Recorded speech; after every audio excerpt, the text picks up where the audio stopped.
Eu vou fazer algumas considerações sobre a primeira epístola universal de João. Essa epístola ela vai ser datada de 90 a 95 depois de Cristo. Ela foi escrita por João, o apóstolo, que escreveu o Evangelho segundo São João. E ele vai escrever, segundo a tradição, desde Éfeso, na Ásia Menor, ali, a região que hoje é a atual Turquia. Diz que ele no final de vida, ele foi o pastor da igreja de Éfeso. E a Ásia ali é um lugar em que se propagou muita heresia.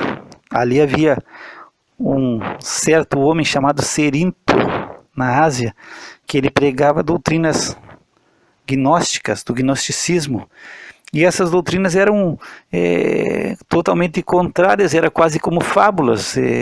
Essas coisas que a gente diz assim que a gente vê muito hoje, coisa que um espírito comunicou e só ele sabe, ele começa a propagar, e aí é aquelas pessoas que parece que têm conhecimentos secretos, que o espírito revela tudo, tem um espírito parceiro que está em comunhão com ele, que vai dizendo todas as coisas, e aí entra a heresia.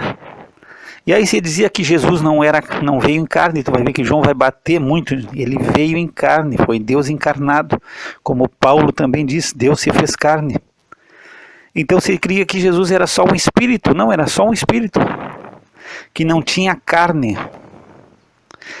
E alguns também diziam que ele se tornou Deus quando o Espírito Santo vem sobre ele no batismo, e aí ele tem parte com Deus, e depois no momento da morte o Espírito Santo o abandona e ele volta a ser homem. Então a heresia sempre houve, como hoje ainda a gente vê muita heresia no meio da igreja. Doutrinas que não têm base bíblica e mensagens que fogem do que é bíblico.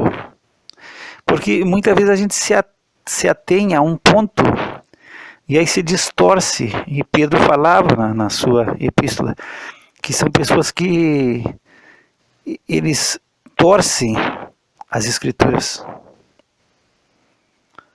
Então eles torcem conforme a sua vontade. Hoje, assim, às vezes tu vai ver uma mensagem sobre o nosso amado Senhor Jesus Cristo, e parece que ele está ali para te servir. Que ele está ali te esperando que tu venha botar todos os teus desejos e tu venha mandar ele fazer as coisas, e ele está correndo para fazer na tua volta, para fazer tudo para ti. E não é assim. Nós somos escravos do nosso Senhor Jesus Cristo, nós pertencemos a ele, ele nos comprou e nós nos colocamos na sua presença. E na oração do Pai Nosso ele diz: seja feita a sua vontade, quer dizer, não é a minha vontade.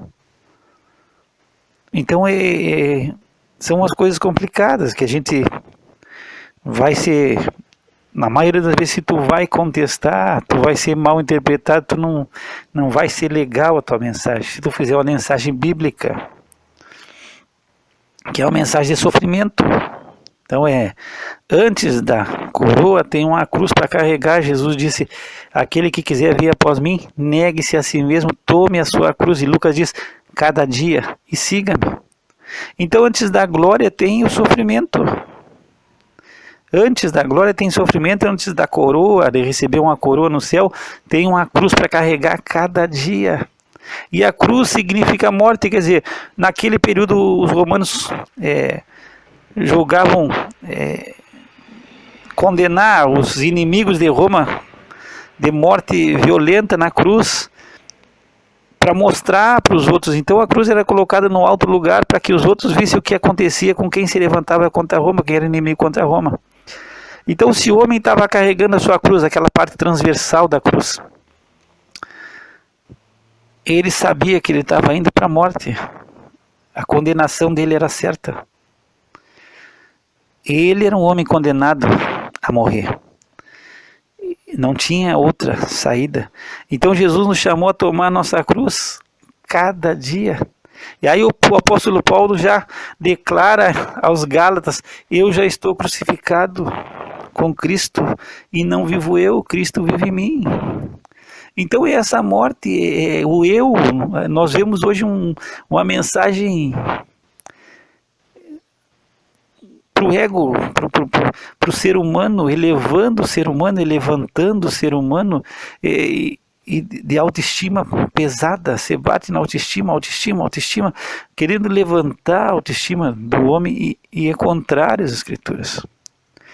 Jesus disse que bem-aventurados os pobres de espírito, porque deles é o reino dos céus. Então o reino dos céus pertence aos pobres de espírito, e diz que do grego essa palavra é tokos, e tokos é um pobre, mas não é um pobre qualquer, um mendigo. Ele está pedindo, é um pedinte, ele está desesperado, ele está mendigando. Então, por mais que hoje, o que você diz hoje, não te eleva, o teu espírito tem que olhar para ti, crescer e te exaltar, o teu espírito tem força. Não, é pobre de espírito, não é um rico em espírito, é um pobre de espírito, é aquele miserável. Nós dizemos na fronteira, e é uma expressão do espanhol, é bancarrota, tu tá na zero, tu tá zero, é bancarrota, tu não tem nada para oferecer. Desses é o reino dos céus, quer dizer, tu não tem nada, tu está na miséria suprema, pedindo migalha, pedindo misericórdia. E aí tu vai ver, porque é interessante, tu vai ver aqueles dois homens que foram orar. Jesus fala de um fariseu que foi orar e um publicano. E o fariseu dizia assim, se gabava diante de Deus: olha, eu jejuo, eu oro, eu do dízimo, eu não sou igual aos outros homens, eu sou melhor. Então esse homem tinha uma autoestima nele, um ego elevadíssimo. Eu não sou igual aos outros homens, eu sou melhor, eu jejuo, eu oro, eu leio a Bíblia, eu dou dízimo de tudo que eu tenho. E ele vê o publicano e diz: nem igual esse publicano, isso aí é um lixo, eu sou o cara. E o publicano, pobrezinho, está lá num canto, ele é pecador e ele está batendo no peito. Diz a Bíblia que ele não se animava a levantar os olhos ao céu. De miserável, de desgraçado, de pecador. E ele dizia: ser propício é ser favorável, aceita, propiciação. É um termo pedindo misericórdia, pedindo que o Senhor fosse propício a ele. Quer dizer, pagasse o resgate, pagasse a conta dele, ele não tem como pagar. Ele é pecador. É como se fosse: tira minha culpa só, não por minha causa, mas por ti mesmo, pela tua misericórdia.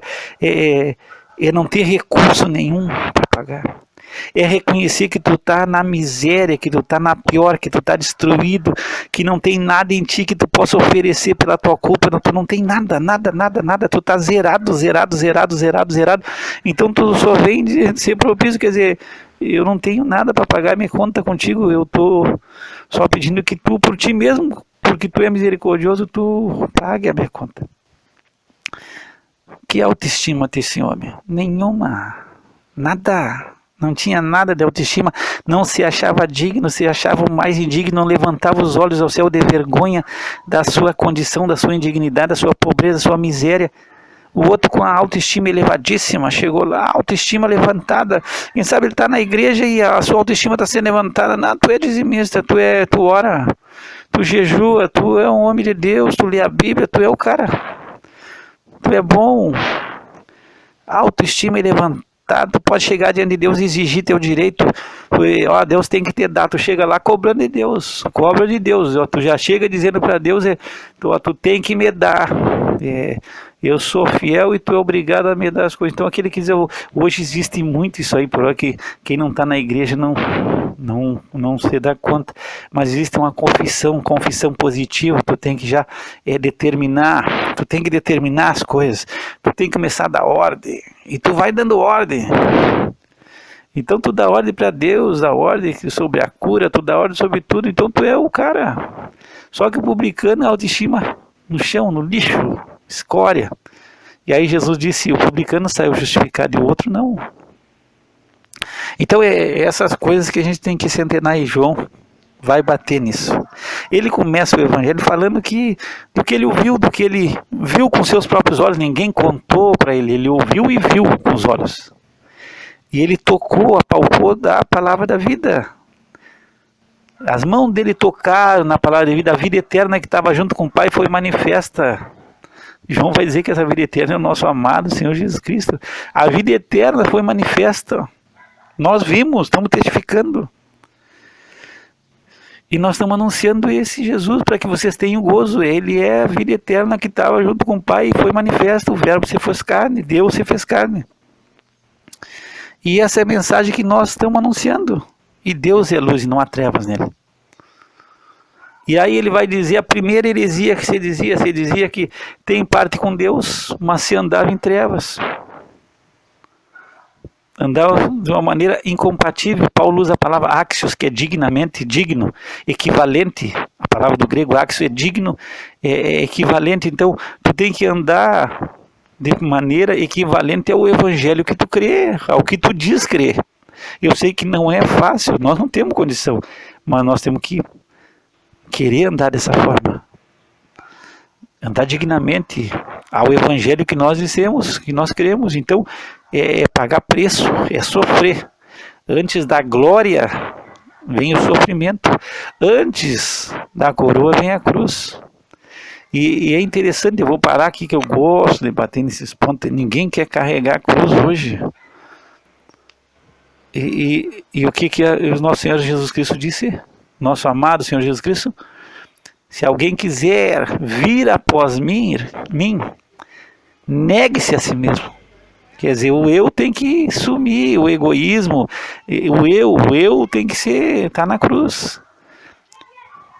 Tome a sua cruz e siga-me. Então, negar a si mesmo é tu desconhecer o teu próprio eu. É um ego, é uma autoestima baixa, tu te sentir o último, tu pensar menos em ti, tu é o último. Então é negar a si mesmo, tomar a cruz. A cruz era conhecida pelos judeus, porque os romanos eram uma forma que os romanos usavam para castigar os inimigos de Roma. E não era, se colocava a cruz, se deixava um homem muitas vezes pendurado numa cruz para que os outros vissem o que acontecia, o sofrimento e o desespero. Nesse período, parece anteriormente ao nosso Senhor Jesus Cristo, houve uma revolta na Galileia, anos antes de Jesus começar o seu ministério, e parece que 2.000 judeus foram crucificados.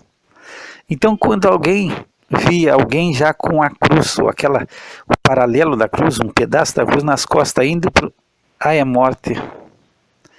Tomar a cruz significa morrer para esse mundo. Deu, tu terminou a tua vida. O Roma não tinha misericórdia. A partir que tu tomou a cruz nas costas, tu está morto para o mundo. Tu deixou de existir. Então é essa negação de si mesmo que Jesus nos chama. Agora ninguém quer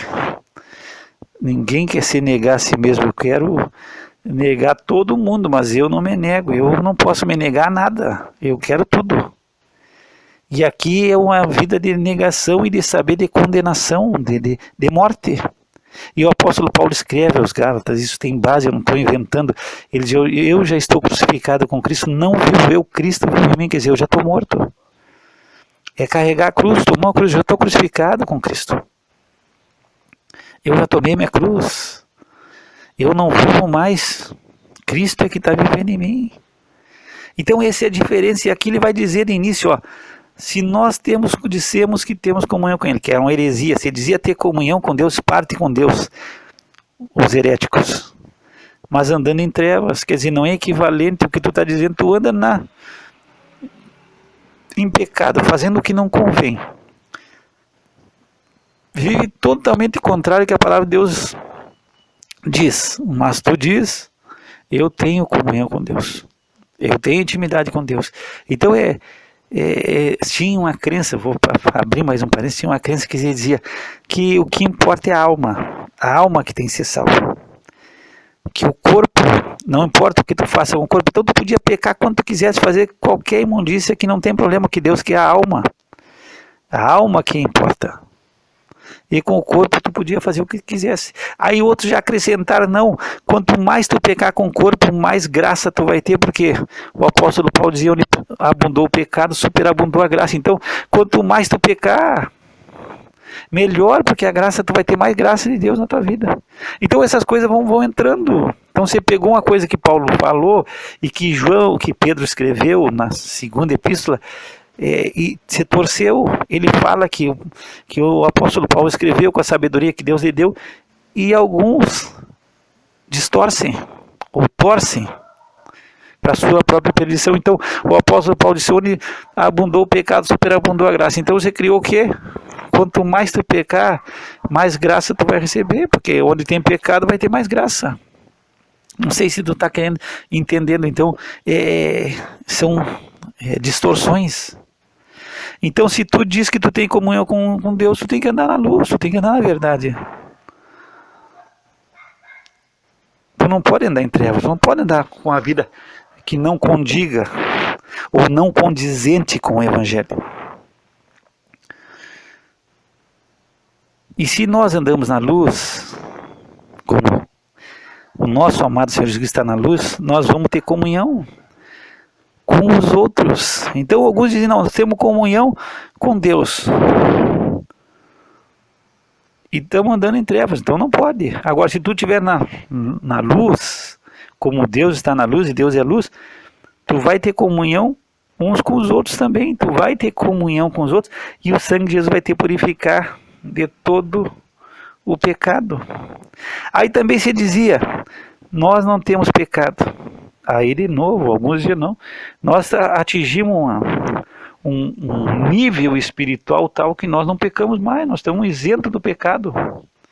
Nós não temos mais a natureza pecaminosa. Então, muitas vezes você acha isso aí, que nós somos pecadores salvos, nós estamos lutando dia após dia. E aí João vai dizer, se nós dissermos que não temos pecado, nós mentimos, a verdade não está em nós. Não há verdade em nós. Nós estamos nos enganando. Nós temos uma natureza pecaminosa e é um combate. Paulo falou: olha, a carne milita contra o espírito contra a carne. E a carne, o que é a carne? Essa natureza nossa, humana, pecaminosa, que tende a ser desobediente, que tende a ser rebelde, a se revoltar contra Deus. Então, muitas vezes a gente pode pegar até numa criança. Tu não precisa ensinar a criança a mentir. Ela aprende por si só. Agora, para falar a verdade, tu tem que ensinar. As coisas erradas, ninguém precisa te ensinar, tu aprende sozinho. Essa é a nossa tendência ao pecado. Agora, as coisas certas nós temos que fazer, repetir. E a gente muitas vezes não aprende. Depois ele vai dizer sobre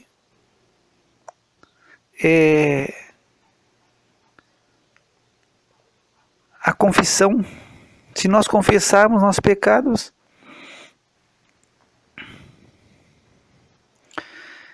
Deus é fiel e justo para perdoar os pecados. Agora tem que haver confissão e para nos purificar de toda injustiça. Aí depois ele vai dizer outro: se dissermos que não pecamos. Então, são duas situações. Uma coisa: não temos pecado. Nós não temos pecado. Estamos limpos. Estamos enganando. E não pecamos. Nós estamos dizendo que ele é mentiroso, porque a sua palavra não está dele. Então, tem gente: não temos pecado. Eu gosto de pegar aquela situação, quando Jesus ele fala, quando os judeus eles vão apedrejar a mulher que foi pega no próprio ato do adultério, em João 8. E aí se diz: aquele que nunca pecou, atire a primeira pedra. A gente pegou esse refrão, aquele que nunca pecou. Mas eu digo, não foi o que Jesus falou. Jesus falou que aquele que está sem pecado. É diferente uma coisa com outra. Jesus não evocou o passado de ninguém. Algum dia tu pecou. Não, Jesus falou sobre o presente, naquele momento. Jesus não usou: se tu nunca pecou. Não foi isso que Jesus falou. Jesus disse: aquele que está sem pecado. Quer dizer, aquele que está, nesse momento, está limpo, não tem pecado nenhum, pode atirar a primeira pedra. Ninguém atirou. Então a gente escuta muito assim, um adágio popular: aquele que nunca pecou, atire a primeira pedra. Não foi isso que Jesus falou. Jesus falou: aquele que está sem pecado. Agora, nesse momento, tu está sem pecado, tu não está pecando, tu não tem pecado nenhum para confessar, pode atirar a primeira pedra. Então eu não preciso evocar o teu passado e tu não precisa evocar o meu passado para ver, não, eu nunca pequei ou eu pequei no passado, não, eu peco diariamente. Eu gosto de um cantor canta, né? Um pregador prega e um pecador peca.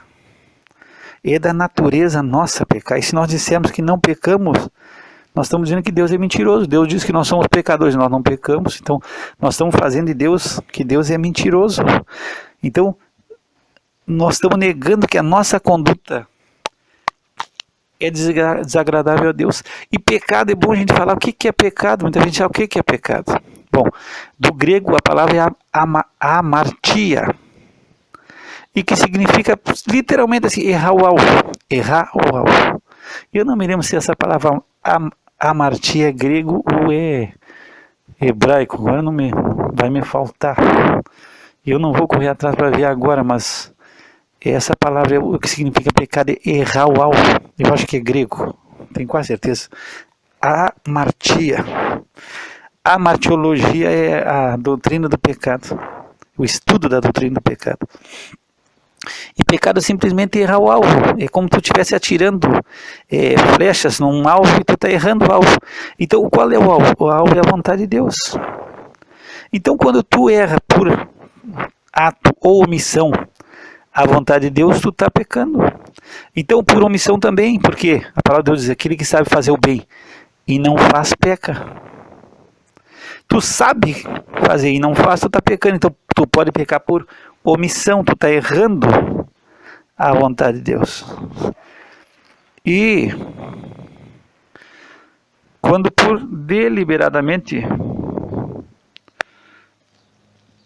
tu pratica, então nós temos o ato e a omissão, os dois são pecados. Então errar o alvo, literalmente é tu errar o alvo. Errar o branco, errar o que tu está tirando, que é a vontade de Deus. E aí ele vai dizer que João vai exortar no capítulo 2, que nós não viemos a pecar. Ele não está dizendo com isso, nós pecamos, somos pecadores, então pecado está liberado. Não. Paulo diz de maneira nenhuma, de forma nenhuma, se a graça abunda mais quando nós temos mais pecado, mas nós vamos pecar por causa disso, de maneira nenhuma. Então ele não está incitando aqui, nós pecamos, temos pecado, isso é normal, vamos nos conformar. Não, ele disse assim, não pequeis, quer dizer, não vamos nos conformar, não é porque nós somos pecadores, o pecador peca que eu vou me conformar, não, é assim mesmo. Ele disse, não pequeis. Agora, se pecarmos, porque nós não vamos conseguir acertar o alvo sempre, temos um advogado com o Pai, é Jesus Cristo justo. E aqui tem uma palavra bonita do grego, é paracletos. Esse paracletos é o advogado do grego. O Espírito Santo é paracletos. Você usa essa palavra também quando você usa do Espírito Santo um paracleto. E o que significa? Aquele que está do lado. Tu tem um que está do teu lado. Tu não quer pecar, mas tu pecou. Tu tem um advogado. E ele está do teu lado, e ele está com o Pai, ele está te representando, ele é mediador, e eu gosto de dizer que Jesus é um mediador perfeito, porque ele é Deus e ele é homem. Então ele pode mediar tranquilamente a nossa situação, e é o único que pode, ninguém mais. Nem religião, nem filosofia, nem homem nenhum que se diga que se tornou Deus, ou Maria, ninguém pode, só tem um mediador, porque ele é Deus e homem. Então ele está lá mediando, ele está sendo o nosso paracleto, ele está do nosso lado, está com Deus para advogar nossa causa. E ele ainda é propiciação, quer dizer, ele é o pagamento pelos nossos pecados. E aí vai dizer João que não só pelos nossos, mas pelos de todo mundo. Então essas coisas são interessantes. Outra coisa que eu gosto também está no versículo 5 aqui, no 2:5. Se tu guarda a palavra de Deus, o amor de Deus está em ti, perfeitamente aperfeiçoado. Se tu guarda a palavra. Então, a demonstração de amor a Deus se refere a guardar a sua palavra. Quem não guarda a palavra não ama a Deus. Então, se tu guarda a palavra de Deus, tu está demonstrando amor a Deus. Se tu guarda a sua palavra, o amor de Deus está em ti, verdadeiramente. Aí ele vai falar sobre aquele que não ama o seu irmão e odeia, está em trevas. Então, se nós dissemos andar na luz, nós temos que ter comunhão com os outros. Agora, quando nós não temos comunhão uns com os outros, por nossa causa, nós estamos em trevas. Eu gosto de usar, tem muitos versículos que eu gosto, e quem sabe sejam os que me ajudam, e os que não me ajudam eu não pego. É a tendência nossa, mas eu gosto do que o apóstolo Paulo escreveu aos Romanos. Ele diz: o quanto depender de vós, tende paz com todos. E eu gosto desse versículo, porque eu não posso ser o causador da confusão. Ele está dizendo, pode pegar aí Romanos 12, 18, se for possível, quanto estiver em vós, tende paz com todos os homens. Então, se é possível, às vezes é impossível, mas o quanto depender estiver de ti, o quanto depender de ti estiver em ti, tu tem que ter paz com todos. Então agora aqui ele está dizendo, se nós andamos na luz, nós temos que ter comunhão com os outros. Agora, eu não tenho comunhão com fulano, eu não tenho comunhão com ciclano, eu não tenho comunhão com esse eu não gosto, aqui não.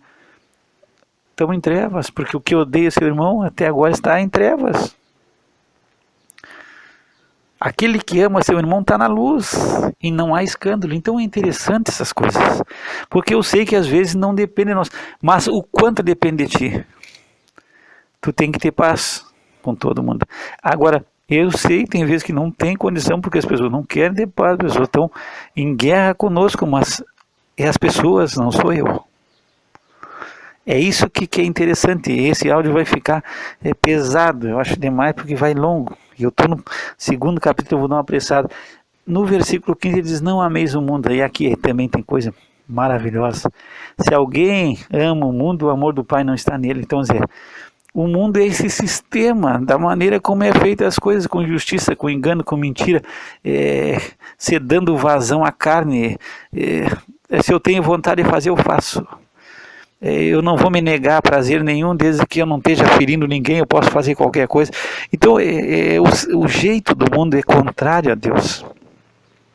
Diz que o diabo é o príncipe desse mundo, quer dizer, mas o mundo do grego é cosmos.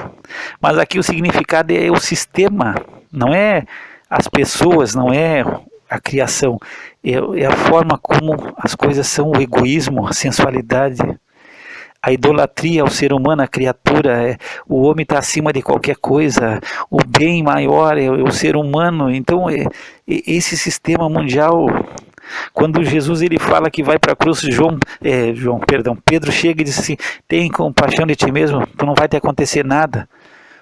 Como dizer, não, tu tem que te amar, que isso? Não vai te acontecer nada, tu não vai sofrer, não precisa sofrer. E Jesus disse assim para trás de mim, Satanás, tu não conheces o propósito de Deus, só conhece dos homens. Então esse negócio de não pode sofrer, não pode padecer, não pode carregar a cruz, não, isso é bobagem. Tem gente que não gosta, quem sabe iniciou o áudio, desliga, não ouve esse áudio porque está falando em sofrimento e ninguém quer sofrer. Eu já sofro tanto, eu já sou um coitado, eu já sou um pobrezinho, esse cidadão ainda vem falar em sofrer. O mundo não quer, então esse é amar o mundo. Não, o mundo está te chamando para não sofrer, para uma vida de glória, de festa, de esplendor. E Jesus tem mensagem que Jesus está te chamando para uma vida só de andar na glória, só da glória.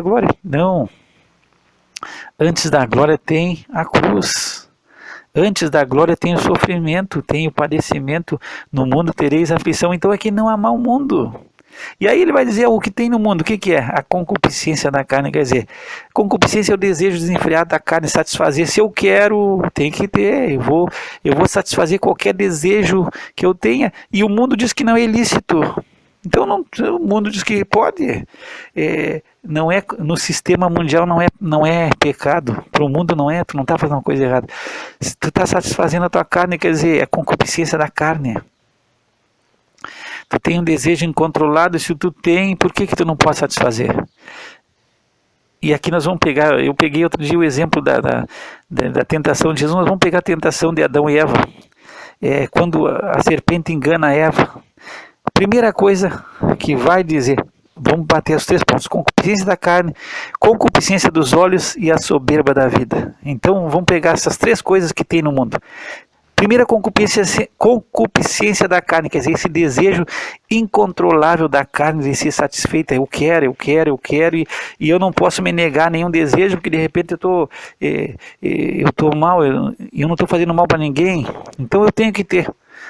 Aí nós vamos entrar no pecado de Adão e Eva. Primeira coisa, A mulher viu da árvore, tu pega lá Gênesis 3, que era boa para se comer.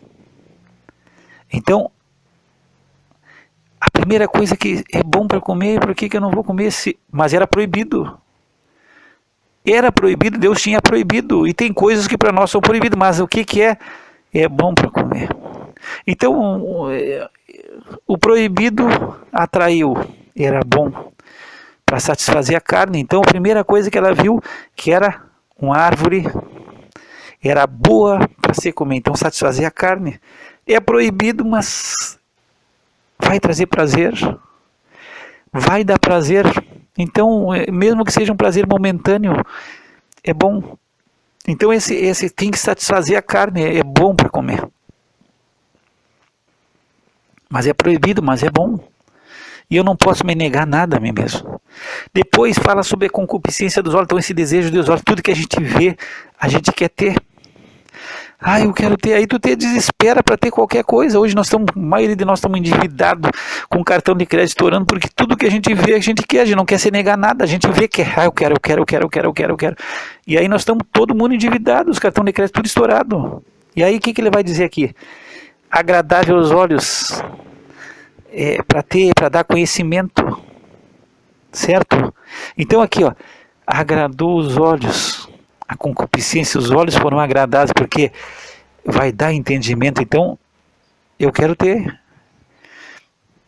esse entendimento, me agradou os olhos para ter entendimento, é concupiscência dos olhos, a soberba da vida. Quer dizer, eu orgulho de ser alguém, eu quero ser. E Jesus nos chamou para não ser nada, para ser um miserável. Para Cristo aparecer, eu não posso ser nada, eu tenho que morrer. Tomar a cruz, negar a si mesmo. Agora, o que é a soberba da vida? Eu tenho que aparecer. E aqui vai aparecer bem, porque a serpente vai dizer assim, ó. Sereis como Deus, no capítulo 5, versículo 5. Ser como Deus. Ah, nós vamos ser deuses.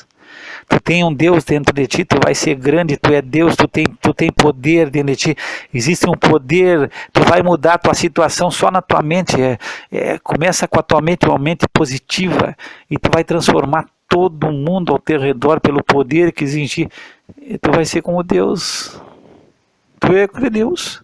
Então é a soberba da vida, tu está mudando tu mesmo está mudando toda a circunstância e toda a área na tua volta pela tua visão, pelo que tu é. Então, quando os outros estão vendo miséria, tu está vendo prosperidade, vitória, tu está vendo sucesso, tu está vendo tudo. Então, tu é Deus, tu mudou a tua situação. Tua autoestima é elevadíssima. Patina a autoestima de novo. Então essas são as coisas do mundo. Eu tenho que ser o melhor, esse desejo do eu. Tu vai ser como Deus, que eu também quero ser como Deus. Depois ele vai falar sobre o anticristo. E João vai dizer que já estamos na última hora. A verdade, era o primeiro século, João já está na última hora. Então você vê como nós estamos vivendo a porta de Cristo voltar. E isso é interessante, o anticristo já está, o espírito do anticristo já está na terra, quer dizer, esse que é contra Cristo. E hoje nós vemos muito, se aceita um Cristo ecumênico, mas não se aceita o Cristo da Escritura, que é exclusivo. Se aceita Cristo, um profeta do amor, se colocando abraçado com Buda, com qualquer outro desses filósofos, agarrado com Cristo, agarrado com o nosso, como é que agora me falhou a memória, com o nosso Kardec. É um Cristo que está abraçado com ele, que compactua com as suas ações, aí se aceita. Um Cristo que fala só de amor, que fala só de coisas boas, que vem mostrar, então esse Cristo é aceito, mas esse não é o Cristo das Escrituras. Esse Cristo que está tudo legal, que só quer o bem de todo mundo, ele veio para morrer, para nos salvar, não é o Jesus das Escrituras. Esse se aceita. Agora, esse é o espírito o espírito anticristo é o Cristo verdadeiro, o Filho de Deus, que é Deus e que é único, que é exclusivo para a salvação, esse não se aceita. E nós temos a unção de Deus para discernir. E não é que nós não precisamos que as pessoas nos ensinem, não, nós precisamos aprender e que outras pessoas nos ensinem, mas o Espírito Santo vai testificar e vai nos dirigir a toda a verdade. E nós não vamos ser enganados. E aqui tinha um espírito de anticristo, vai negar o Pai e o Filho. Diz que aquele que nega o Filho também não tem o Pai. Mas o que confessa o Filho tem também o Pai. Então tem o espírito de anticristo, já está no meio da igreja, no meio do mundo, que é esse aqui. Nós temos um Cristo histórico, mas não o Cristo Deus, o Jesus, que é o sumo sacerdote, que pagou a nossa conta, que é a vida eterna. E é único, é exclusivo, não tem, ele não compartilha com ninguém, ele não está abraçado com mais ninguém, com nenhuma outra filosofia, ele está agarrado no Evangelho. Então, e por que João está falando aqui? João está dizendo assim, ó, eu escrevo essas coisas acerca dos que vos enganam, então tem muito engano. E ele vai começar a falar no capítulo 3 sobre o amor de Deus. Deus nos tem mostrado tanto amor de ter nos concedido que fôssemos chamados filhos de Deus. Então, tu vai entrando aqui, e ele vai dizer que aquele que pratica o pecado é do diabo, no capítulo 3. Vou começar a correr porque o áudio ficou pesado demais. Por quê? Então, aqui é simples, quem nasce de Deus não vive pecando, quer dizer, não tem por prática da vida pecar, é justiça, é querer ser correto. Eu sei que nós vamos errar, tem um advogado que nos ajuda, mas se tu tem o pecado por prática na tua vida, tu não nasceu de novo. Aí vai dizer, infelizmente, que tu não é nascido de Deus, mas que tu é filho do diabo. Então, poxa, esse é pesado. Agora eu peguei pesado, porque João vai dizer, olha, nisso é manifesto os filhos de Deus e os filhos do diabo. O que vive pecando é filho do diabo. O que tem pecado por prática e não pratica a justiça e não ama a seu irmão, não é de Deus, é filho do diabo. Se tu não ama o teu irmão, tu é filho do diabo. E aí ele vai mostrar o exemplo de Caim, que era do maligno e não amou seu irmão. Caim matou Abel. Eram os dois filhos de Adão e Eva, e aí Caim mata Abel. E ele mata porque, João explica, porque as suas obras eram más e a do seu irmão eram justas. E aí ele vai dizer, qualquer que odeie o seu irmão é homicida. E nenhum homicida tem vida permanecendo nele. Então, se tu odeia alguém, tu tem que chegar aos pés de Cristo e confessar e pedir que Deus mude isso na tua vida. Se tu está conservando ódio no teu coração. E ele vai nos chamar não a amar só de palavra, mas nem de boca, mas amar de verdade, de coração, um amor que profunde do amor derramado no nosso coração pelo Espírito Santo. No capítulo 4 depois ele vai dizer também, tem os falsos espíritos aqui, ó, não pode crer em tudo que é espírito. Qualquer um vem falando qualquer coisa, a gente aceita uma mensagem do além, que o Espírito falou, mas não prova o Espírito. Existe diferença. Quem confessa Jesus Cristo vem em carne é de Deus, quer dizer, tem espírito não vai confessar, não, Jesus Cristo era um espírito, ele evoluído, não, ele é Deus que vem em carne. Então se veio dizer, não, é um espírito evoluído, um espírito não está mentindo, não é de Deus. Vamos seguir aqui o capítulo 4, quero chegar no final aqui, depois ele vai falar que Deus é amor, e aquele que não ama não conhece a Deus, porque Deus é amor. Depois, ninguém jamais viu a Deus. Mas se nós amamos uns outros, Deus está em nós. Também diz que no amor não há temor. Por quê? Porque quando nós temos amor de Deus, nós não temos temor. O medo, a fobia, essa fobia, esse medo, não. O perfeito amor lança fora esse temor. E nós o amamos porque Ele nos amou primeiro, isso é importante também. Nós só conseguimos amar Deus porque Ele nos amou primeiro. No capítulo 5, fala sobre a Trindade, no versículo 7, diz que o amor de Deus é que guardemos seus mandamentos, e os mandamentos, João vai dizer que não são pesados. E aqui ele vai falar no 5, 14 e 15, ele vai falar que quando nós pedimos alguma coisa segundo a vontade de Deus, Deus nos ouve. E se sabemos que Deus nos ouve, sabemos que recebemos o que nos pedimos. Então, é diferente aqui, ó. Não é pedir o que nós queremos, é pedir o que Deus quer para a nossa vida. Depois, ele vai explicar no versículo 19 que todo mundo jaz no maligno. E aqui no 20 ele vai encerrar a epístola falando que nós estamos no verdadeiro, em seu Filho Cristo Jesus. Esse é o verdadeiro Deus e a vida eterna. Então aqui ele vai finalizando, declarando a deidade de Cristo e que Jesus é o verdadeiro Deus e a vida eterna. Então sem Jesus não tem vida eterna. Então se aceita um Jesus do Natal aí que está abraçado com o Papai Noel, que aceita tudo. E não é o Jesus das Escrituras. Esse Jesus da Escritura é o verdadeiro Deus e a vida eterna. E ele é a justiça. E ele vai manifestar a ira dele. Aí eu tenho dito no livro do Apocalipse: ou tu vai te esconder no Cordeiro de Deus, ou tu vai te esconder dele, porque vai chegar a hora que tu vai ter que te esconder dele, aí tu vai, o Jesus, o profeta do amor, não, tu vai te apavorar dele, porque vai vir a ira do Cordeiro.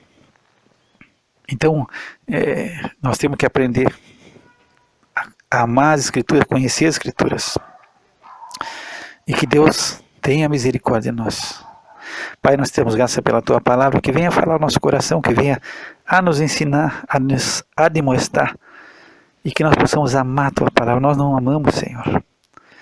Nós temos o nosso coração tendencioso a amar o que é ruim e não o que é bom. Agora, coloca pelo derramar do Teu amor no nosso coração, pelo Teu Espírito Santo, que nós venhamos a amar a Tua Palavra e a viver a Tua Palavra, e a negar nós mesmos, e a tomar nossa cruz e te seguir. Em nome de Jesus. Que o Senhor te abençoe e te guarde, que o Senhor faça resplandecer sobre ti o seu rosto, tenha misericórdia de ti, que o Senhor levante seu rosto sobre ti e te dê a paz. Graça e paz da paz de Deus nosso Pai e do Senhor Jesus Cristo.